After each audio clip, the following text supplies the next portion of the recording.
Gallwch ychwanegu DPP at eich cofnod unrhyw bryd. Dewiswch yr opsiwn DPP o'r ddewislen fy nghyfrestriad. Bydd hyn yn mynd â chi i'r dudalen DPP, sydd â gwybodaeth am y gofyniad DPP a sut i ychwanegu DPP. Gallwch glicio ar y ddolen i gael rhagor o wybodaeth am sut i fodloni eich gofyniad DPP. Sgroliwch i lawr y dudalen i weld eich cofnod DPP.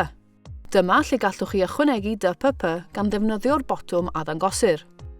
Gallwch hefyd allforio eich cofnod DPP os oes angen, gan ddefnyddio'r botwm ar y dde.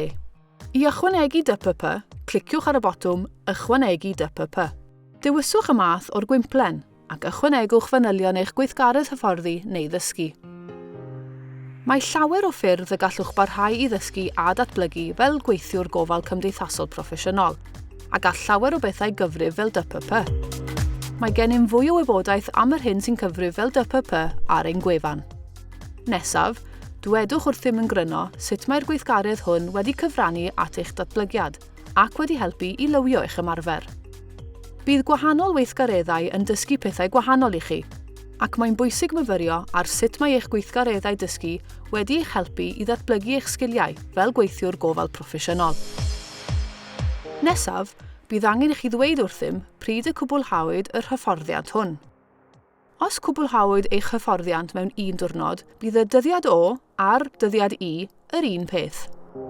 Rhaid iddo fod o fewn eich cyfnod cofrestru presennol. Yn olaf, mae angen i chi ddweud wrthym faint o oriau a gymerwyd i gwblhau'r hyfforddiant. Mae'r maes hwn yn derbyn rhifau yn unig. Unwaith y byddwch wedi gorffen, cliciwch ar y botwm Arbed i ychwanegu'r cofnod hwn at eich cofnod DPP.